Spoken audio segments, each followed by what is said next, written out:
अस्सलाम वालेकुम viewers, Ahmad Rana views में आपको खुशामदीद। आज हम आपके साथ क्लाइमेट चेंज के ऊपर बात करेंगे और क्लाइमेट चेंज के इम्पैक्ट्स क्या हैं, why it's happening, climate change है क्या, इस पर और इसके साथ साथ जुड़ा एक क्वेश्चन कि जो COP28 है, कॉन्फ्रेंस ऑफ पार्टीज़ 28, जो कि यूएई के अंदर होने वाला समिट है, कॉन्फ्रेंस है, इसका इम्पैक्ट क्या है, इसके इम्प्लिकेशंस क्या हैं, इसका एनालिसिस क्या है, और पाकिस्तान जो कि इंतहाई क्लाइमेट वल्नरेबल कंट्री है उसके ऊपर इसका क्या इम्पैक्ट पड़ा। तो इस सारी डिस्कशन को स्टार्ट करते हैं और दो पार्ट्स में हम ये वीडियो आपसे शेयर करेंगे। पहले पार्ट में हम क्लाइमेट और COP28 पे बात करेंगे, दूसरे पार्ट में एनालिसिस ऑफ COP28 और पाकिस्तान के ऊपर इसका क्या इम्पैक्ट है इस पर बात करेंगे। तो क्लाइमेट चेंज की जैसे मैंने बात की कि क्लाइमेट चेंज का वर्ड आपने सुना है, क्लाइमेट चेंज के साथ हर शख्स दुनिया का इम्पैक्ट हो रहा है। इस 2023 के अंदर कुछ ऐसे इवेंट्स हुए जो बहुत ज़्यादा ख़तरनाक हद तक दुनिया के लिए एक अलार्मिंग सिचुएशन पैदा कर रहे हैं कि दुनिया किसी बहुत बड़े डिज़ास्टर की तरफ बढ़ रही है। अगर मैं क्लाइमेट चेंज को एक्सप्लेन करूं कि क्लाइमेट चेंज क्या है, तो क्लाइमेट चेंज सिर्फ ग्लोबल वार्मिंग का नाम नहीं है कि दुनिया का टेम्परेचर बढ़ रहा है, बल्कि क्लाइमेट चेंज के अंदर दुनिया के टेम्परेचर बढ़ने के साथ साथ यख बस्ता हवाएँ, यानी बहुत ठंडी जो क्लाइमेट है, या कभी आपने सर्दियों को एक्सपीरियंस किया हो तो वो बहुत ज़्यादा माइनस के अंदर टेम्परेचर ले जाना, इसके लिए एक वर्ड डिफ़ाइन किया जाता है कि एक्सट्रीम वेदर्स जो है दोनों साइड पे, ग्लोबल भी, वार्मिंग के तौर पे भी, और ठंडा यख मौसम भी, या सर्दियों का स्पैन का बढ़ जाना क्लाइमेट चेंज की एक अलामत है और क्लाइमेट चेंज में आती है। इसके साथ साथ इंटेंस ड्रॉट्स, बहुत सारी जगहों पे दुनिया के जो लेक्स हैं, वेल्स हैं, या पानी के जो ज़ख़ीरे हैं उनके अंदर एवेपोरेशन का ज़्यादा होना, समंदर के अंदर एवेपोरेशन का ज़्यादा होना, उसकी सैलिनेशन को बढ़ाना, ये जो फैक्टर है ये भी क्लाइमेट चेंज में डिफ़ाइन होता है। इसके साथ साथ वाटर स्कार्सिटी, ज़ाहिर है इस वजह से वाटर पानी कम हो रहा है। सी लेवल्स, जितने भी ग्लेशियल मेल्ट हो रहे हैं टेम्परेचर बढ़ने की वजह से, उससे जो सी लेवल का इंक्रीज़ होना है ये भी क्लाइमेट चेंज में आ रहा है। इसी तरह जो हमारी बायोडाइवर्सिटी है, बहुत सारी स्पीशीज़, बहुत सारी क्रॉप्स, बहुत सारी हैबिटाट्स जो डेवलप्ड होती हैं इकोसिस्टम के साथ, उसमें भी एक इम्बैलेंस आ रहा है। तो ये सारे वर्ड्स जो मैंने आपको डिफ़ाइन किए क्लाइमेट चेंज को एक्सप्लेन करते हैं। नाउ द क्वेश्चन के वाई इट्स हैपनिंग, ये हो क्यों रहा है। थोड़ा सा अगर हम हिस्ट्री में जाएं तो जो 18वीं सदी थी ये इंडस्ट्रियलाइजेशन की सदी कहलाई, और इंडस्ट्रियलाइजेशन के अंदर बहुत ज़्यादा प्रोडक्शन पे, बहुत ज़्यादा जो इंडस्ट्री की ग्रोथ थी उसने फॉसिल फ्यूल्स को, ऑयल को, कोयले को और हर इस चीज़ को जलाया, जिससे क्या हुआ कि दुनिया का टेम्परेचर आहिस्ता आहिस्ता बढ़ना शुरू हुआ, और नौबत ये आ पहुंची कि आज 2023 के अंदर दुनिया का टेम्परेचर जो है वो तकरीबन 1.1 डिग्री सेंटीग्रेड, यानी 1 डिग्री सेंटीग्रेड का फ़र्क पड़ चुका है। अगर हम ना रुके तो 2050 तक ये 1.5 डिग्री सेंटीग्रेड से क्रॉस कर जाएगा, और ये एक्सपेक्टेशंस हैं कि अगर हम फिर भी ना रुके तो हमारा जो टेम्परेचर है ये 2.5 डिग्री सेंटीग्रेड से क्रॉस कर जाएगा इस सदी के आखिर में। ये ऐसी सूरत हाल है जिससे ना सिर्फ ग्लेशियर मेल्ट होंगे, बहुत ज़्यादा पानी, सी लेवल्स इंक्रीज़ होगा, दुनिया का टेम्परेचर इंक्रीज़ होगा, हीट वेव्स होंगी, बहुत सारी क्रॉप्स, बहुत सारी स्पीशीज़ ख़त्म हो जाएंगी। तो इस सारी सूरत हाल को देख कर कि ये क्यों हो रहा है ये मैंने आपके सामने रखा। अब ये बात कि ये कर क्या रहा है, ये कर ये रहा है कि बहुत ज़्यादा जो एक ख़तरा दुनिया को सामने पेश आ रहा है वो है फूड सिक्योरिटी, यानी बहुत सारी क्रॉप्स जो हैं वो इससे ख़त्म हो जाती हैं, अपने टाइम पर वो बन नहीं सकती, या दुनिया का जो पानी स्टोरेजेस हैं, ग्लेशियल मेल्टिंग जो है वो दुनिया के वाटर रिजर्व्स हैं जिनको ये तेज़ी से ख़त्म कर रही है। और बहुत सारे ऐसे मुल्क ऑन स्टेक हैं, जैसे स्पेशली अगर मैं बात करूँ मालदीव की, तो मालदीव एक ऐसा कंट्री है जिसकी प्रेडिक्शन ये है कि 2050 तक वो दुनिया से जा सकता है, क्योंकि सी लेवल में वो 5 मीटर सिर्फ सी लेवल का वाला मुल्क है, और सी लेवल बढ़ने से सबसे पहले इम्पैक्ट होगा। इंडोनेशिया ने जकार्ता अपना कैपिटल इस वजह से तब्दील किया है कि वो भी पानी में डूबना शुरू हो चुका है, और दुनिया में बहुत सारे मुल्क जो साहिल समंदर के साथ हैं उनको ख़तरात लाहक हैं। अच्छा, ना सिर्फ ये, बल्कि अगर हम हेल्थ इमरजेंसी की बात करें तो बहुत सारी जो ह्यूमन एक्टिविटीज़ के अंदर हेल्थ इश्यूज़ हैं वो भी क्लाइमेट चेंज की वजह से डेवलप हो रहे हैं, और बहुत सारी मौसमियाती बीमारियां जो हैं वो इससे लिंक हैं। इसके साथ साथ डिज़ास्टर्स, फ्लड्स, साइक्लोन्स, ये सारी चीज़ें क्लाइमेट चेंज की वजह से हैं। आइलैंड्स जो हैं दुनिया के वो डूब रहे हैं, क्लाइमेट चेंज की वजह से हैं। दुनिया में इंसान की जो एग्जिस्टेंस है वो ये चैलेंज कर रही रही है कि इंसान शायद इस दुनिया में रहने के काबिल ना रहे। ये चीज़ इसके साथ लिंक करती है। क्लाइमेट रेफ्यूजी एक इतना बड़ा मसला है कि क्लाइमेट की वजह से जो लोग हर साल माइग्रेट होते हैं, जैसे रिसेंटली हमने 2022 के फ्लड में ये देखा कि पाकिस्तान के अंदर तकरीबन 7.9 मिलियन 70 लाख लोग जो हैं वो माइग्रेट उनको करना पड़ा। इसी तरह 7.2 मिलियन बांग्लादेश के अंदर लोगों ने माइग्रेट किया। सोमालिया के अंदर लोग जो है वो ड्रॉट की वजह से इस वक्त फूड इनसिक्योरिटी का शिकार हैं और माइग्रेट होने पर मजबूर हैं। सो ये जो सारी चीज़ें आपके सामने रखी हैं, ये इसके इम्पैक्ट्स हैं जो जिस तरह दुनिया इससे डिस्टर्ब हो रही है। और पाकिस्तान जैसे मुल्क के अंदर $32 बिलियन का लॉस जो है वो एक साल आपकी जीडीपी को पड़ जाने का मतलब है कि ये लॉस शायद आपको ख़त्म करते वक्त डेकेड्स लग जाएं, जिसकी वजह से पाकिस्तान क्लाइमेट जस्टिस की बात कर रहा है कि आपको क्लाइमेट को के लॉसेस को कंपनसेट करने के लिए उन मुल्कों को पाकिस्तान के साथ कंट्रीब्यूट करना चाहिए जो इसके ज़िम्मेदार हैं, असल ना कि पाकिस्तान इन चीज़ों का ज़िम्मेदार है। इसी तरह एक और जो बड़ा इंपॉर्टेंट पार्ट है कि क्लाइमेट चेंज कर क्या रहा है, सॉल्ट वाटर इंट्रूजन,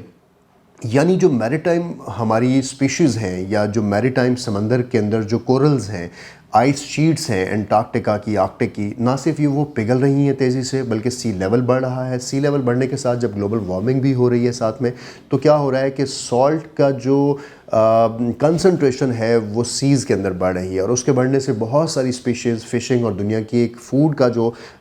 चेन है वो इससे डिस्टर्ब हो सकती है और हो रही है। सो ये वो सारी चीज़ें हैं जिसमें ओशन के हीट का बढ़ जाना भी,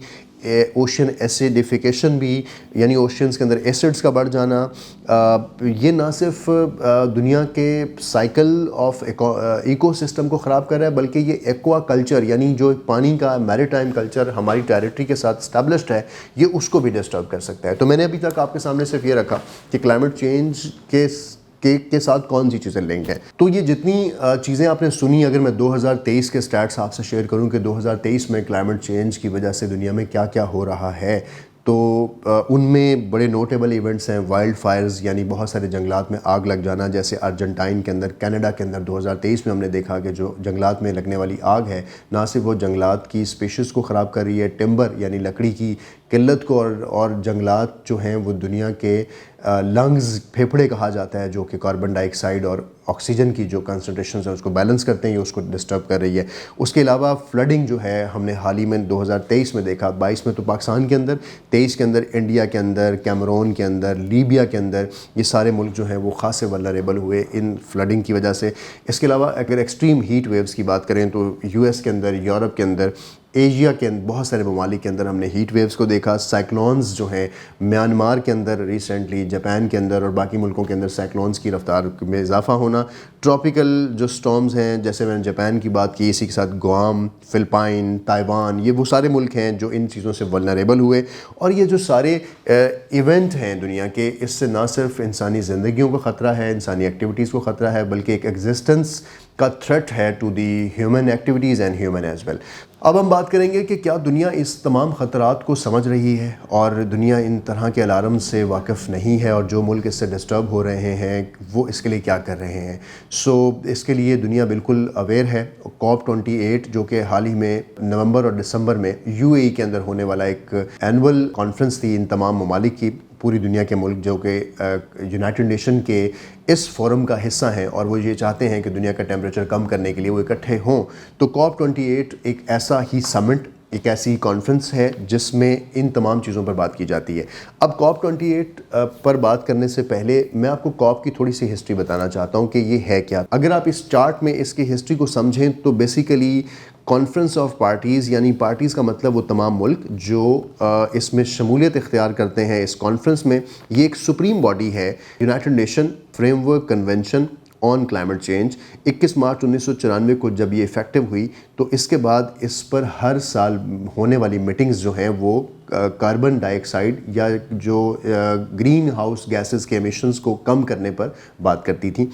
अगर हम इसका सीक्वेंस आपसे शेयर करें तो क्योटो प्रोटोकॉल का नाम आपने सुना होगा, जो कि 1997 में अडॉप्ट किए गए और 2012 तक दोहा अग्रीमेंट ने उनको अमेंडमेंट के साथ रिप्लेस किया COP18 के नाम से। उसके बाद पेरिस एग्रीमेंट बड़ा मशहूर इवेंट है जिसको COP21 के नाम से आप जानते हैं, 2015 के अंदर हुआ। जिसके अंदर कुछ ऐसे गोल सेट किए गए कि दुनिया को कुछ काम करने हैं और अपने अपने मुल्कों के अंदर इन तमाम क्लाइमेट इश्यूज़ को ना सिर्फ आइडेंटिफाई करना है बल्कि उसको टेक्नोलॉजी से कैसे रिप्लेस करना है। ये सारी चीज़ें पेरिस एग्रीमेंट 2015 में सेट की गई। ग्लासगो समिट होता है, इसके बाद COP26 जिसको कहा जाता है। शर्म एल शेख कॉन्फ्रेंस इजिप्ट के अंदर होती है, COP27 जिसको कहा जाता है 2022 के अंदर। और ये जो COP28 है जो कि 2023 के अंदर हुआ, जिसको UAE क्लाइमेट कॉन्फ्रेंस भी कहा जा रहा है। सो ये सिर्फ हिस्ट्री आपसे इसलिए शेयर की कि इसके ऊपर जो होने वाला वर्क है क्लाइमेट के ऊपर वो 1994 से ऑनवर्ड है और मुख्तलिफ कॉन्फ्रेंसेस जो कि जिनके अंदर बड़े अच्छे डिसीजन भी लिए जाते रहे, दुनिया इस पर मुत्तफिक भी रही और कहीं पर दुनिया इस पर मुत्तफिक नहीं भी है। ये सारी चीज़ें एक प्रोग्रेस के तौर पे आगे बढ़ती रहीं। COP28 क्यों इंपॉर्टेंट है? एक तो 2023 का इवेंट है, दूसरा ये इसलिए इंपॉर्टेंट है कि COP28 के अंदर कुछ ऐसे डिसीजंस लिए गए हैं जो हिस्ट्री में पहली दफ़ा लिए गए और इससे पहले नहीं लिए गए। एक क्वेश्चन और भी जो COP28 के साथ लिंक होता है और वो ये कि 100 कंट्रीज़ जो हैं दुनिया के वो सिर्फ कार्बन एमिशन के अंदर 3% पार्टिसिपेट करते हैं, जबकि दुनिया के 10 ऐसी बड़ी इकोनॉमीज़ हैं जो दुनिया के अंदर 68% यानी 70% से ज़्यादा जो है वो कार्बन डाइऑक्साइड की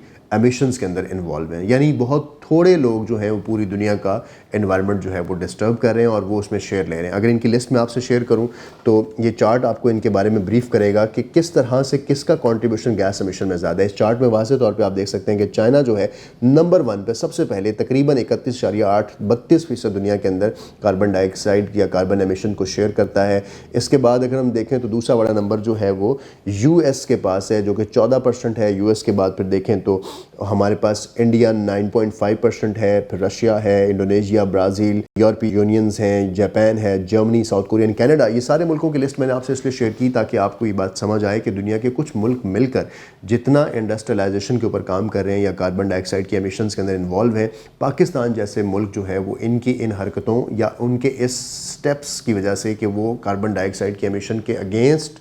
क्या कर रहे हैं, कौन सी क्लाइमेट फ्रेंडली पॉलिसीज अडॉप्ट कर रहे हैं और क्यों वो COP28 को बार बार जो है वो COP28 तक होने वाली मुख्तलिफ कॉन्फ्रेंसेस में इसका बायकॉट भी करते रहे हैं, क्योंकि उससे उनके इंडस्ट्रियल बेनिफिट्स जुड़े हैं, इकोनॉमिक बेनिफिट्स जुड़े हैं और इसका नुकसान पाकिस्तान जैसी इकोनॉमीज़ को या उन तमाम मुल्कों की लिस्ट जो भी मैंने आपसे शेयर किया है जहाँ पर साइक्लोन्स आते हैं, वाइल्ड फायर आता है, वो इनसे डिस्टर्ब होते हैं और वो हर साल अपने इकोनॉमी के अंदर बड़ा लॉस करते हैं। यहाँ तक सिर्फ मैंने आपको ये एक्सप्लेन किया कि क्लाइमेट चेंज जो है वो क्या है और COP28 जो इस साल की इवेंट हुआ है उस इवेंट का के साथ जुड़ी चीज़ें क्या हैं। अब मैं आपको अगले पार्ट में एक्सप्लेन करूंगा कि इसके साथ जुड़ी इम्प्लिकेशंस और चैलेंजेस या हमारा एनालिसिस इस पे क्या है और पाकिस्तान का स्टेक जो है वो इसके ऊपर क्या हो सकता है।